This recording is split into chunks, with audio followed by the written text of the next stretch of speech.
we have three different people that we are going to be taking a glimpse into their piano studios.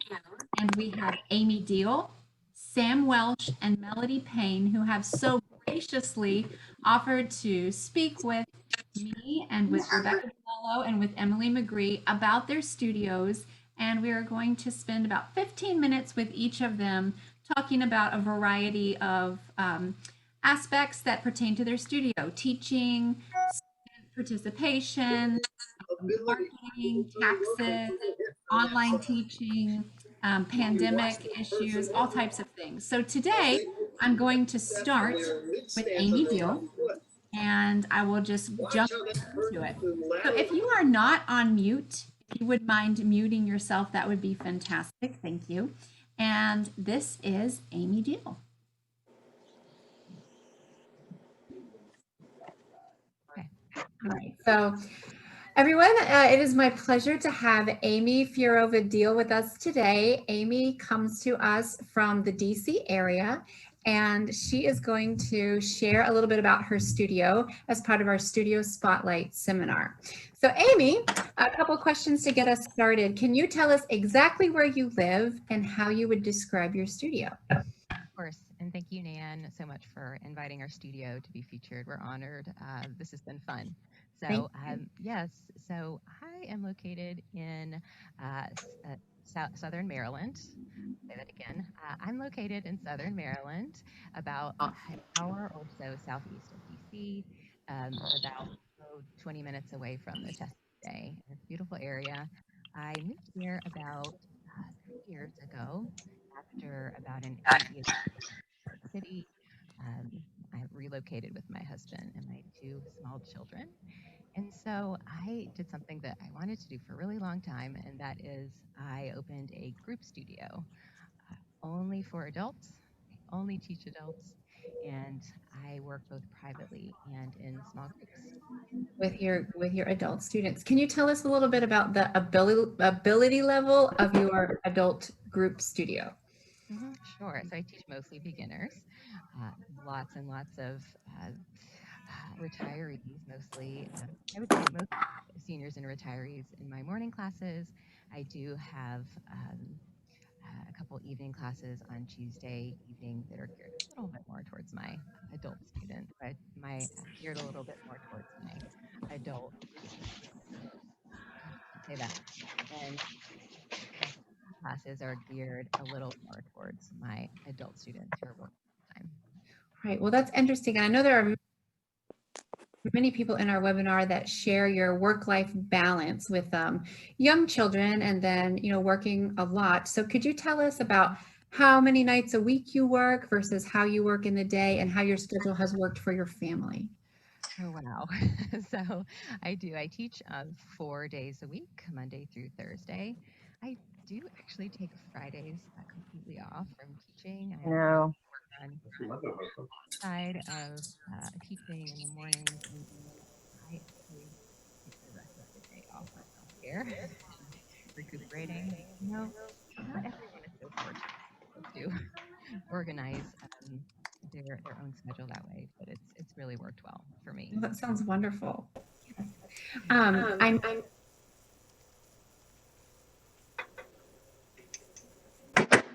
Right, so we can see you've got your logo up here, Wellness in Uncertain Times, and then Piano with Amy. Is the name of your studio Piano with Amy?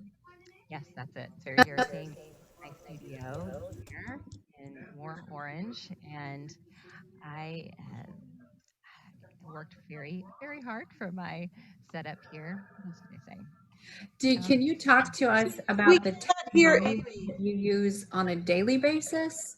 And if you had to pick like maybe one or two of your favorite resources that you use, and that can be, a material that's technology or not technology, what would you say to that? Sure. So just to kind of give you my favorite couple things, maybe one that's a kind of physical piece of technology, and maybe something that I use online. One of my favorite things about my setup here is that my dad was in visiting last year and helped me with my overhead camera, because typically a camera would be kind of coming from over you, over the back of you. And for this one, I really needed something, really wanted something that was coming straight from the wall. And so if you put the camera on from the wall, it would be upside down. It wouldn't work. And so what he did is he built a um, a little wooden block, and we put some industrial strength Velcro on the other side.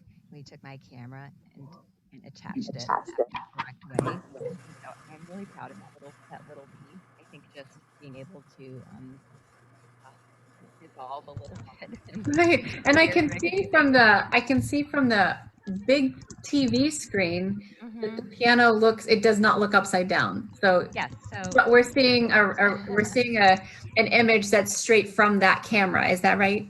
yes, exactly. Jen, can you please mute everyone?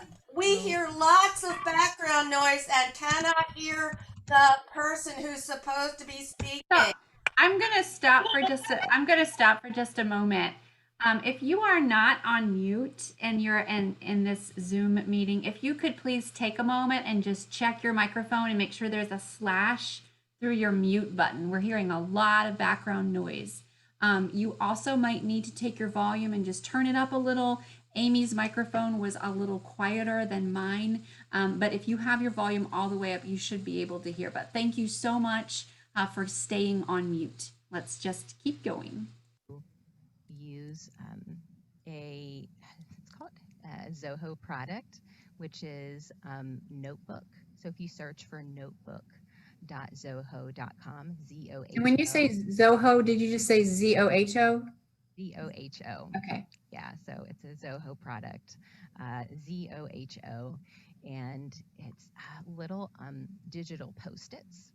So I keep track of a lot of things that I need to keep track of, both in my personal and professional life. It's really satisfying because you check off things, and then it kind of goes down further on the post-it, so you can see all the things that you check off, except you can't Wow. lose it like a real post-it. Yeah. And so I love that little bit of technology. It helps me Yeah. every day. Yeah, so I hope Fascinating. that's helpful. Oh yeah, that is helpful. Everybody's always looking for new tools to enhance their teaching. Mhm. Can you tell us a little bit about what a group class looks like, about how many students you have, and maybe what kinds of materials that you like to use, as well as the way that you communicate with them? So just, all about your group classes and how they function. Sure. So I teach in small groups up to 6 people at a time, and I love to use. I would say my favorite book for beginners is The Piano Fun for Adult Beginners by Brenda Dillon. I feel like it's really well paced and laid out, and yes, so my students work through that with my help in the lesson, and I'm trying to think, what else I should Do you say. have could you show us a picture of do you have a picture of what your group class looks like when it's, when you've got one taking place in your. Absolutely, I do. So let me click here and show you. Are a few photos pre-COVID. Uh-huh. The ones where, let's see, you see my two students over here, Barbara and Nish. And I'm standing behind them. Uh-huh. Was a summer workshop that I taught. I think it was this particular one was on the Beatles, and Oh, so fun. everyone chose a Beatles tune, and they were kind of working on their pieces together, and I figured it Was that a week works. long? Was that like a week long summer camp It or? was a week long, so like it's kind of like an adult camp for adults, and And they yeah, came every morning or all day or? they came every morning for Uh-huh. like a couple hours every morning. Well, that sounds fun. Beatles every morning for a week. That was it. Yep, Yeah. that was it. And yeah, same thing. Don and Sumchai there at the upper right hand corner, and then the lovely ladies to the bottom right were helping me really get started. That's when I first started. I have like nothing on the walls Uh-huh. there. Everything is kind of I still like just had gotten I had just gotten my piano keyboards at the time, and they were helping me design my class. Yes. And I kind of got feedback from them. So that Oh, was, that's fantastic. that Yeah. was really fun. Now, as we've transitioned into the pandemic, do you have any photos of what your classes look like now, or did all of your classes transition to online, and are you still teaching any in person? Yes. So so I transitioned within like a week or two. In March, here is a photo of really, I guess, a few screenshots of my my classes, and I was looking at these, and I was just kind of grinning that, like, oh, I just happened to choose my classes with women, and a lot of women in these groups, and the they obviously are playing from their homes, and I'm teaching still in my studio. So I did not continue any in-person classes, and to be honest, I work with mostly retirees, and so I just wanted to make sure that that I really kept their health in mind as a top priority. And Right. after I gave you all those points, I want to tell you that, this is the reality. Right. That's the goal, but this is, the reality of, my kitty cats loving to jump on the piano, and how they cannot do that in my lessons. How I have to find a place for them, or Right. jump on the piano and scare everyone in my classes. And then the occasional left-hand picture with my sweet 3-year-old. Uh-huh. Just walked in to my class, my room one day, and decided to take photos of himself. Of course he did. Of course. Yes. Of course. And so, I'm in the picture, I'm smiling, and it looks like a very cute, relaxed, sweet photo. But probably in my mind, I'm thinking, so help me, if my sitter does not realize where my child is in 0.5 seconds and get my kid out of my lesson. I'm going to fill in the space behind me with a door and put a lock on it. But my students in the moment were like, oh my gosh, look how sweet he is, and they didn't care.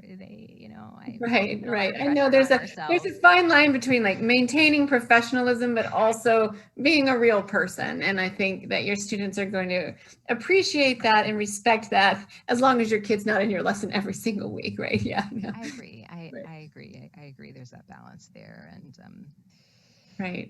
Well, Amy, I can't thank you enough for sharing all of this with us. And I think it's so fascinating to kind of take a peek into other people's studios. And I feel really fortunate that you've allowed us to take a peek into your studio and for us to be able to spotlight that on this webinar. So you can see that Amy and I did talk a whole lot longer than what I just shared. And it was such a pleasure to speak with her and for her to give me some of her time.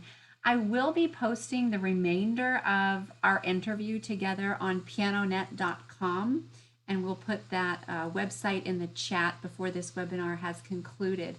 Amy spends a great deal of time talking about music and the brain, and also music and wellness. She has a plethora of resources that she is going to share with us, and again, those will be posted on pianonet.com. I will also post a link to those. She made us a Google slide presentation, and I will put that in the chat as well. So just a lot more information about Amy's studio. I did want to briefly, I'm going to stop this share for a second. I did want to briefly take a look at her website, because it is an amazing website, and it's worth just looking. This is, you can see that this is her website. She has home, about Amy, about online lessons. She has a class schedule, but if you scroll through there, it's definitely worth a read. She has a lot of information that would be very welcoming to adult students on there. It's very recreational, music maker friendly, but pianowithamy.com, that's very easy to remember. And again, we'll be posting that in the chat. The two resources that she mentioned really enjoying as a teacher and also in her personal life, I'll be posting a link to those as well. Amy could not be with us today because of her schedule, but you can take a look at her email address, and she said she would welcome any questions that you might have for her after you've had a chance to take a look at her Google slide presentation, or if something piqued your interest that you saw in one of her pictures or in one of her responses. So again, a special thank you to Amy, and I will now pass it on to Emily Book McGree, who has interviewed Sam Welsh. Emily.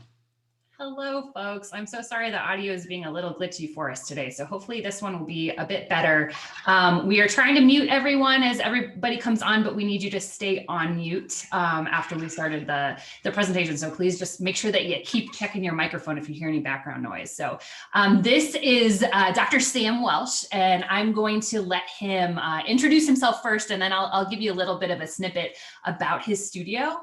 He and I ended up talking for well over 60 minutes. So this is just a couple of snippets that I thought you would enjoy from that interview. But like Nan, I will make sure that this entire interview gets posted on pianonet.com as well. So here is Sam. All right. I see the flashing red dot. Flashing red dot. Okay. Well, first I just want to welcome Sam to our wonderful webinar today about studio spotlights around the country. And I'm going to let him introduce himself and just tell you all where he is from and a little bit about his studio. Very cool. Okay, so my name is Sam Welsh. I come originally from South Florida, is where I kind of grew up and got started in the music world. And let's see, as far as background, I have degrees from Jacksonville University, Ithaca College in upstate New York, and then I have a doctorate from University of Colorado at Boulder. I also attended Mannes College of Music in New York City and studied there with Joseph Rafe, who passed away in I think around 2000. And then I also studied in Paris with a gentleman named Vlado Perlmutter, and he was the last living student of Maurice Ravel. So that's the background I brought with me into grad school. And then when I was finishing my doctorate is pretty much when I started considering myself a full-time teacher. So I had always sort of taught on the side. I actually started teaching lessons when I was about 15.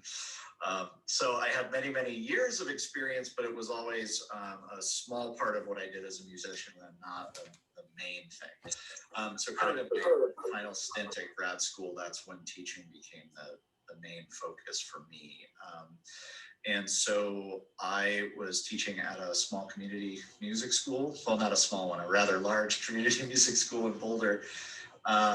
And after graduating, I started my own school about 60 miles away in the South Denver metro area. That studio is called Denver Musical Arts. So we can talk, I guess, a little bit about, why we chose that area and all of that good stuff, if you want. Okay. And I also want to plug your website because you have a Oh, okay. Tell people what that is so that they can visit and just check it out. Sure. It's denvermusicalarts.org. Okay, so again, Sam and I talked for quite a long time, so I'm going to be interrupting him a bit. And I'm not the world's best video editor, guys. It's one of my things that I really hope to learn this year. So I hope you can bear with me a little bit. So again, Dr. Sam Welsh and his now wife, who her name is Dr. Anita Larty, they started their studio in South Denver. So that's the area that they are currently located. Anita is now teaching at the University of Idaho. So they are running this remotely, which goes with the COVID theme this year. So they started in 2013, just the two of them. It is now a multi-teacher, multi-instrument studio. They started this at their house and they converted their extra bedrooms into studio spaces. And then they also have a small group piano lab there.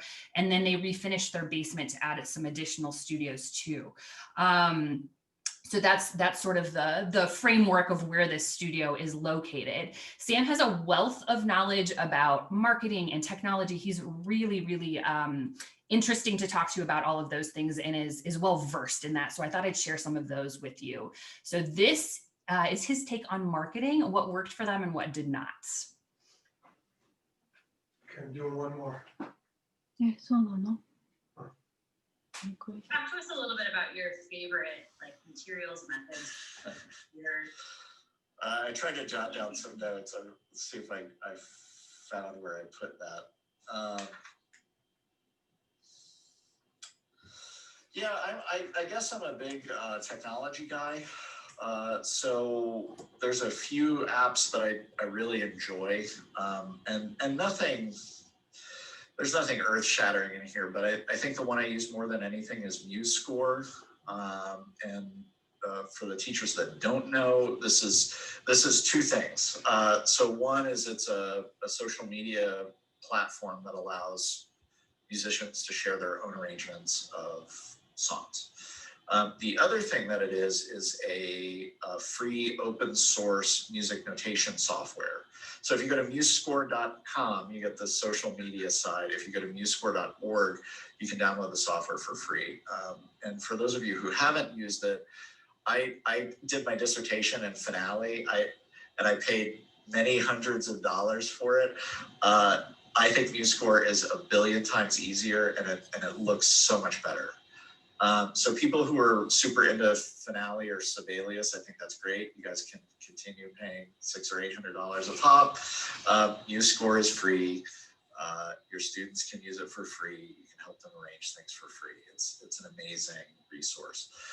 So that's one that I use a lot, and especially now over Zoom. It's really helpful. You can use it to do quizzes or sight reading or anything like that over the computer. The other one I use a lot is iReal Pro. Okay. This is one that's it's a lead sheet program. So this I kind of put under the category of things I never thought that I was going to use as a piano student. Because I was such a hardcore performance guy, and I was like, oh, I'm never going to teach anything but Chopin and Beethoven. And, I was very hardcore about it. But I've had to expand and learn how to teach some basic improvisation. And part of that is playing along with charts. And so guys like me who can't just like sit down and play a chart completely with a bass line and with the accompanying chords and teach the improv scales over that. What the iReal Pro app does is you can actually put in the chords yourself. It'll generate an accompaniment track based on a style that you select.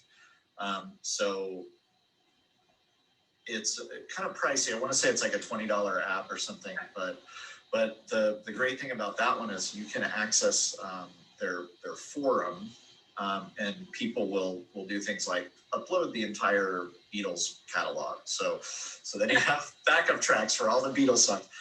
And so that's great, especially for like beginner students who want to feel like they're making progress and they want to get excited about these things, but they have a limited, kind of vocabulary. So you can just say, okay, just play C, D, E, F, G. I'll set this to play in C major, and then they have a blast, and it sounds great. So the other one I use is musictheory.net. So that's a website that's free or a paid app, and that's a great quiz type deal. And then right now I'm on the development team for an app called NeuroMusic. And so what this is it's kind of a lesson recording and assignment sharing app. And it's sort of developed as a result of lessons being on Zoom. Right. Okay, so I stopped him there. Again, we'll post the whole video on pianonet.com.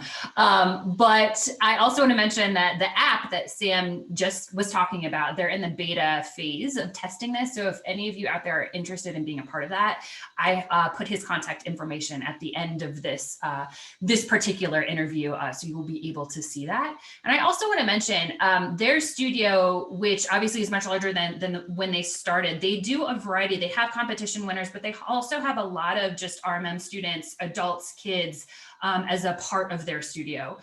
They do mostly private lessons too. So that where Amy was a little bit, she is more group focused. Denver Musical Arts is a little bit more private lesson focused. So just so that you have that context there. The next thing that I asked him about was what was worth the money. So if I'm just starting out, or if I'm wanting to develop my studio a little bit more, what do you think has paid the most investment back to your studio? So he's going to talk a little bit about that now. To spend money on is domain and website. That is hands down the most important recruiting tool that you can have. Things you can spend money on are things like graphic design, web design. If you have the means, it's worth it, because you can drive yourself crazy about, like, is this dot in just the right place, or do I need a 16-point font on this thing, or is it a 14-point font? And I feel like I have a good eye for those things, but again, I would rather spend my time doing other things. So for me, it was important to just pay somebody to do a logo. And so the other thing I'd recommend not spending money on is incorporation. And so there are a lot of online services. There's LegalZoom, there's Rocket Lawyer. If you decide you want to incorporate, which is a whole other discussion for some other time, just do it yourself. Do it through your state's Secretary of State website. It's somewhere between $20 and $50. Depending on what kind of legal structure you pick, it might be more or less, or there might be an extra free form or two that you have to file. The only exception to that is if you're trying to start a nonprofit, in which case there are different forms you have to file depending on how big your nonprofit is. But even that is not, I think, is not worth spending multiple thousands of dollars and hiring attorneys to set up. So when I did my business, I chose an S Corp, which is a small, stands for small corporation. And it's still a pass-through entity, meaning it's taxed in the same way as a sole proprietorship, but you get that liability separation that you still get with an LLC. But there's a couple like weird things, like you have to have an election where you announce your board of directors, and it can be just you. Like, so that's a form you have to file that I maybe didn't know about. But when I went to open my bank account, the account manager actually made fun of me because he was like, "You spent how much? Paying who? To do what?" And he had a British accent. He was like, "Well, this form is free," and like shoved a form at me.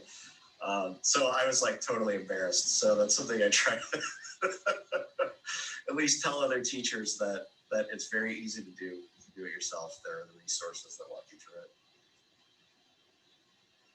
What about tax? You talked about, like, do you spend money on an accountant? Things that are worth spending on money on. Yeah. That's one that I strongly recommend. That didn't make my list because it's something I hadn't thought about, but it's the end of the year. We should be thinking about it. I have the best tax guy in the universe, and he's a genius, and I'm not telling any of you his name. But one of the advantages to filing as a filing as a corporation instead of filing as a sole proprietorship, which a lot of you might be used to be doing, is 2 years ago they eliminated all those deductions if you're a sole proprietor. With the outgoing administration, that was one of the changes they made to the tax law. So if you are incorporated, you still get to take those deductions. And so these are things like, piano purchases and paying for your website and things like really basic business things that you need to spend money on. So that's one really important thing to consider for incorporating. And so I happily pay my accountant every year because, as I said, he's a genius. He is amazing at coming up with these deductions. So I have a theory that if you have the right person, that your chances of being audited are less. I'm not sure if this is true or not. I have no empirical evidence to support this. But there are different kinds of tax preparers, and they have different levels. So if you just go to H&R Block, you get just a normal H&R Block agent. They have a certification program where they can become a registered agent. So that's the phrase you need. You want to find somebody that's a registered agent. Okay, so I'm going to head back to the marketing because the materials played on me instead of the marketing, so that you can hear his perspective on what worked for them and what did not. So here are some of Sam's marketing ideas. So talk to us a little bit about your favorite materials method. Nope, but that's not it. Okay, well, I'm just going to tell you then. So one of the things that Sam really talked about was that they tried a lot of things. And one of the aspects that he keeps in mind is the amount of time that they spend versus how many inquiries they get from that response. So when they started their studio, he tried a bunch of postcards. He tried flyers that he actually dropped off on everybody's house in their neighborhood, which he said was about 2,000 houses. So I'm sure that took him quite a bit of time, but they got 0 responses back from those. They ended up putting a flyer on the neighborhood park pole that was close to them, and one person called them from that response, and they ended up getting another 25 families from that. So again, that reinforcement of word of mouth that we all know as piano teachers is so important. And then he talked about Google Ads too. So this is something that's been super helpful for my studio as well. And Sam reiterated the same thing, that was really influential in helping them build their particular studio. They also tried Yelp, which he is not a fan of. I encourage you to watch the full interview when we post that, because he's got some fun stories about that. And then they had one of their families that were currently taking lessons plug into their Facebook page, and for a few free lessons with them, that parent was responsible for updating their Facebook on a regular basis to encourage likes. And Sam mentioned how they got a lot of likes and a lot of interaction from that, but 0 inquiries. So they found that in their neighborhood, that was not something that was a huge marketing avenue for them, and that people were mostly finding them from Google. And that was the biggest engaging thing for that community that they're in down in South Denver. And he also mentioned where Sam and Anita are now in Idaho, that the biggest thing for them is Craigslist. So when they're trying to recruit students in that area, that Craigslist is their go-to for that. So to really keep in mind what your neighborhood uses. So if it's Thumbtack, if it's Nextdoor, whatever the case is, that's what you need to figure out and move into that particular resource for the marketing, because it's going to be widely different for all of us on here. So he has some really fun stories about what worked and what didn't for them. So I'd encourage you to check out that video.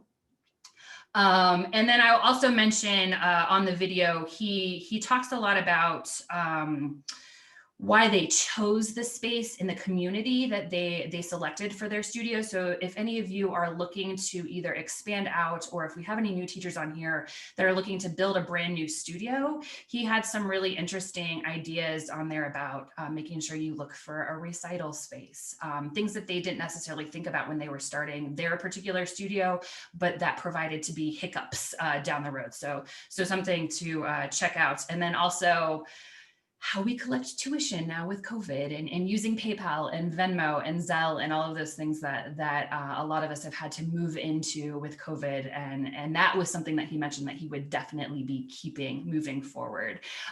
So I will post his information here at the end here in case you have any questions. The website has a lot of information about their studio policies as well, if that's something that you're really looking for to expand out in your studio in 2021.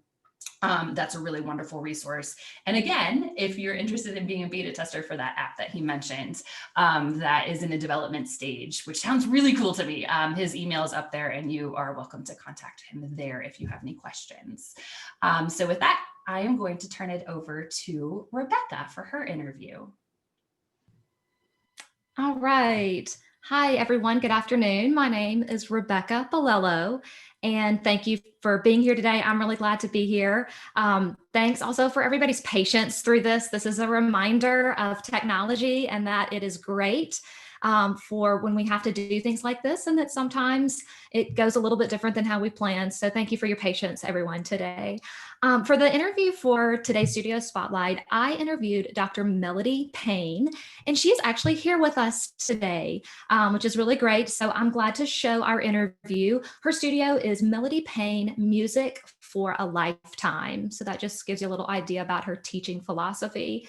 And in our interview, she talks about her online private piano studio. She talks a lot about her website and her blog, and she also gives us a great idea about a new game, a pedagogical tool that she uses with all of her students. So I'm gonna quickly flip over to our interview, and I'm gonna play my interview straight through without any stops. So fingers are crossed for this to be clear. Melody, thank you so much for agreeing to this interview today. And we're so excited to feature you as one of our studio spotlights for this webinar. Yeah, thank you so much for doing this. And I'm really excited to talk with you. So Melody, let's start off. Tell me about your studio. Tell me what type of students you teach and maybe their ages and ability levels. The ages of my students currently, my youngest student is 5 years old and she is in kindergarten. She just started a couple weeks ago and we're having a blast. My oldest student is 82 and she actually lives in Canada. So we found each other completely online and they got in touch with me and she wanted lessons. So it had been a lifelong dream of hers to take piano lessons, and one of her sons found me, and here we are about 6 months later. So all of my students are in between that age, mostly about ages 7 or 8 to about 15. That's where the bulk of my students are, and they're beginner through about mid-intermediate is where they are, which actually that is my favorite level to teach. So I'm no complaints about that. I love them. And most of them are taking piano lessons because their parents feel that it is an important part of their development. A lot of my piano students' parents are teachers or in education in some way, which I have found to be pretty interesting, but they really believe it's an important part of their child's development. So that's where a lot of my students are coming from. And then several of my students started piano lessons solely for the purpose of learning how to play piano in church. So we've been working on a lot of that too. And I have 2 sisters that I teach. They're both teenagers. They'll come into their piano lesson and they'll say, guess what we did on Sunday? And I'll say, what did you do on Sunday? We learned to do that all by ourselves and we played it in church. Wow. So they just make my day when things like that happen. But that's what the bulk of my studio looks like. And most of them take lessons for about 30 minutes a week. And then I have a few who want to do 45 minutes a week. I have about a dozen students right now, and I'll be welcoming several more into my studio next week. Great. Melody, tell us about your studio, the physical part of your studio. What do you use? And maybe if you have a picture of your room or the setup, or if you want to just describe your setup and maybe any equipment that you use in your lessons. Well, you can see the clean and organized part of my studio right here. But as we all know, behind the scenes for online piano lessons can be a little bit messy. So I have a picture of that I can show you. Let me just share my screen and I'll pull that up just here in 1 second, right? And so what I have right now, I have my laptop sitting here with my webcam, external webcam, and sitting on a music stand. And to here, you can see that the light is shining from here. I have a ring light right here to provide a really nice, bright view of myself. And I have a digital piano right over there. And let me just jump right down here and I can show you. Here's my piano studio website. So I have some beautiful a studio tour, and you can see this is more or less the view that you have here. Yeah. And this was these photos were actually taken without all my online piano lesson equipment inside, but from the other side of the piano, there's my desk. And when I was doing in-person lessons, I would sit at that table with my laptop, and my students, of course, would be at the piano, and I would just move back and forth from the chair to the piano as needed. And then that's the waiting area, which is just right over here. And so if a parent came in, or if there was a sibling, then they can have a seat on the couch. Many people have fallen asleep and snored on that couch, and it mortifies the student, but I think it's hilarious that they feel comfortable enough to just relax for half an hour and take a nice nap. So there's one more picture that I want to show you right here. And this one is, let's see, there it is. This one is a picture with some of my equipment so that you can see a little bit more of what that looks like. So above my head, I have my mic stand, and you can see that I have a webcam right here. Okay. That provides the overhead view of the piano keys if I need to work on a scale fingering or a chord fingering or something like that. And then here's my ring light and all the chords I try not to trip over. That's right. When I'm teaching.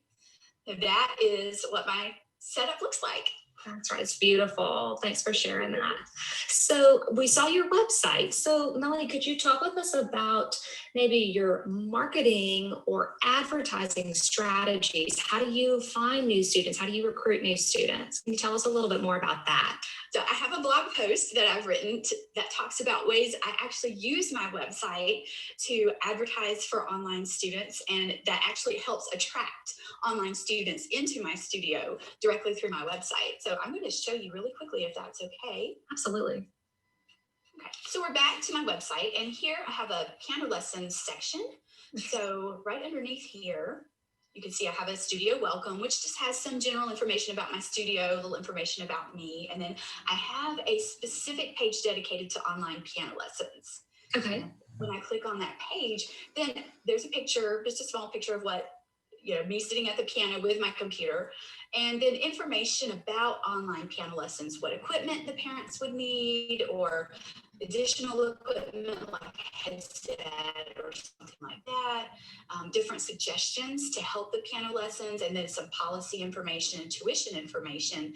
And then most importantly, how to get started. So a very obvious click here and let's get started call to action for the parents. And I've actually gained several students in my online studio because of that page on my website, and because I have other articles that talk about online piano lessons. So Google picks up those articles and the SEO in those articles and is able to help parents find me because I teach online piano lessons and I talk about online piano lessons. Great. Melody, will you tell us the name of your website?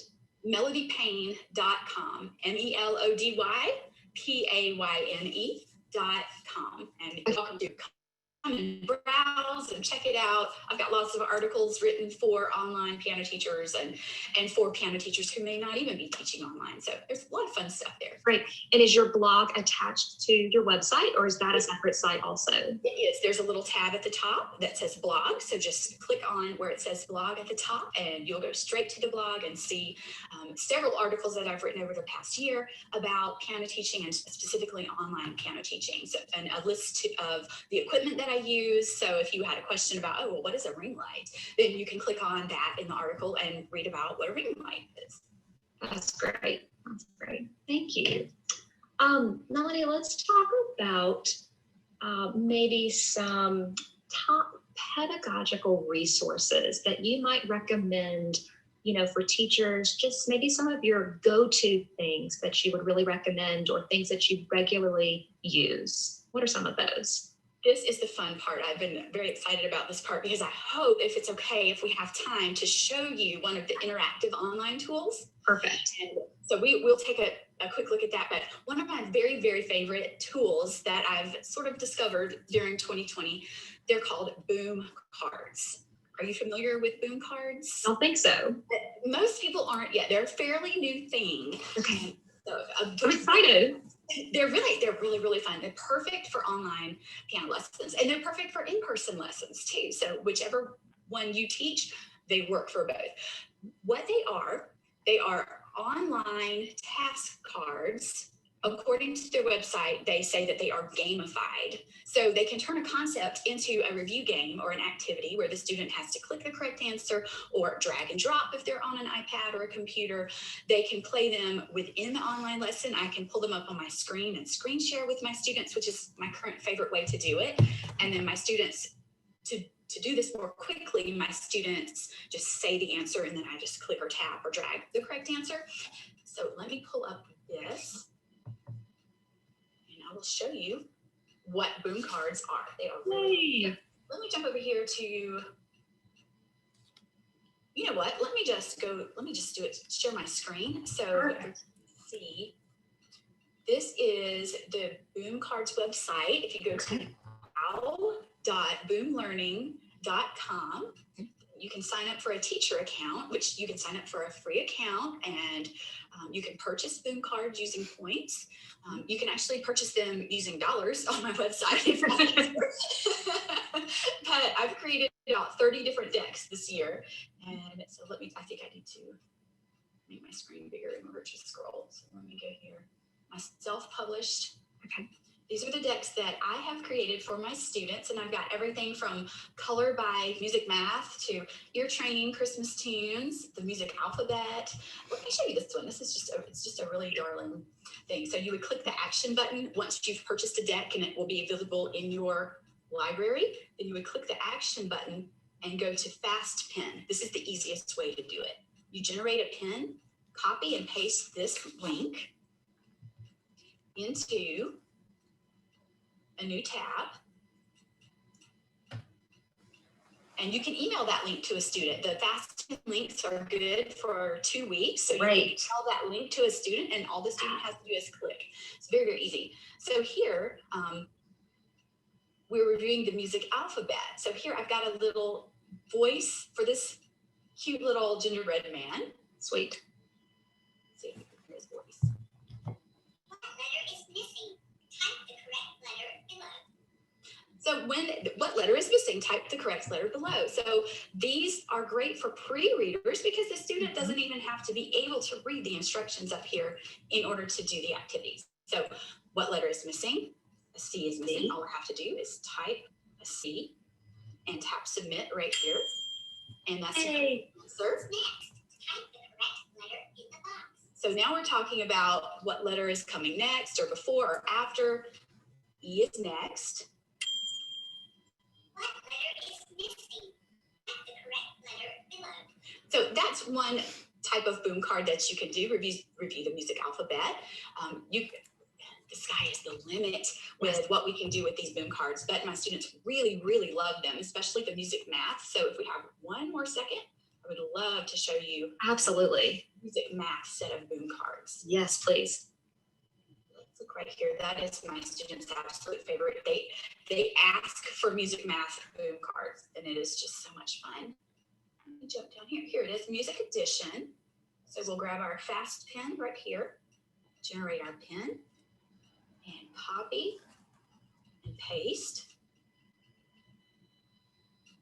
Here we have a review slide that this will always be the first slide that students see, and then all the rest of the slides are randomized so that each time a student plays the boom cards, it will feel actually like a different activity, which I think is a wonderful part of using the boom cards in piano lessons because they can't memorize what order the answers will be in, those smart brains of theirs. So we would review all of these, and I'm going to skip this card, but then they have to figure out how many beats are in each note arrest, add them together, and then type the answer. So in this case, one of my little students who had not yet learned half rest and whole rest was so excited because she was like, oh, what is that? I said, oh, that is, we talked about it and it gets 2 beats. So we talked about this. So you can actually use the boom cards to teach concepts to your students. So in this case, half plus half, so 2 plus 2 is 4, and submit. And then 2 plus 3, 5. It's a great review for note values, and they get to do it in a fun way that makes them feel so accomplished when they are answering all their questions correctly. So generally, each round has about 20 cards in it. With a fast pen, it lets you play all the cards. So in this case, 27. But it's just a ton of fun. So fun. Melody, these are great. What's the easiest way to find these? Would you recommend going to that website, or from your website we can find your cards that you've made?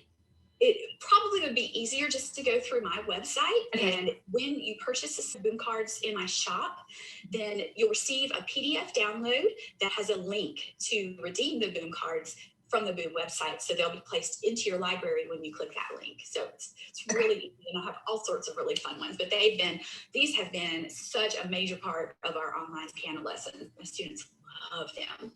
I bet, and I can see that, and I'm excited to try them too. They look great. Melody, for our last set of questions, let's talk a little bit about COVID and how that has impacted your studio in a positive way, maybe in a negative way, and then maybe is there anything that you'd want to mention that, you know, maybe from the silver linings of all of that, that things that you might keep from what you've learned and had to adapt from the pandemic within your lesson structures? I may be in the minority here, but my studio has actually grown during COVID. And part of the reason I believe why that happened is because I do speak about online piano lessons on my website, on that particular page that I mentioned, and in a few different blog articles. And I really believe that is making me more visible as an online piano teacher, and it's making me easy to find. The parents are searching for online piano lessons online, and then my website pops up as one of the potential piano teachers who is teaching piano lessons online. So with my studio growing during COVID, it's been an interesting challenge because with several of my students, we've only ever done online piano lessons. So of course, once all this is behind us, we will continue to do only online piano lessons because they live out of the country, out of the state, across America, and we would definitely continue. But it's the overall impact of COVID on my business surprisingly has been positive. And I would love for other teachers to be able to experience that in their own studios. And so that's why I'm putting together some more articles for my blog to talk about growing your piano studio during a pandemic, or using your website to find students or to help students find you if you need to grow your studio. That's great. Melody, this has been really, really helpful and informative, and just lots of great ideas from everything today. So thank you again so much for your time and just all of your wonderful ideas. And this has just been a great interview, and we're so glad to feature you on our studio spotlight. So thank you so much. I really appreciate being asked, and I can talk about piano teaching all day. So to find out more, just come on over to my website, and you can read about all the things that I didn't have time to talk about today. Perfect. Looking forward to that. All right. Thanks again. Thank you. All right, everyone. That was such a great interview. Melanie and I did end up talking for a long time just about other things as well. But yeah, it was just a great interview, and I hope you have lots of new ideas. As I mentioned, Dr. Melody Payne is here with us. And so I'm going to go back and look through the chat. If anybody has any questions, we are going to hand these over to Melody if she would be able, she can answer these for us. So let me go back up to maybe where this might begin. Melody, what microphone or interface are you using for better sound on Zoom? And then also, are you using FaceTime, Facebook messaging? What's your platform for online teaching? Let me make sure that I am unmuted. Did I do it correctly? Can you? Yes. Great. The microphone that I'm using, I'm not sure if you can see it from here. It's right there on my piano. That is a Blue Yeti microphone, and I've had a lot of success with that microphone. I really like it, and I think it does a great job for online piano lessons. And thanks, Melody. What about FaceTime? What do you use for your online platform or lesson environment? FaceTime, Facebook messaging, or anything else? Currently I use Zoom as my platform because across the board, my students and I have had the most success, I guess, with Zoom.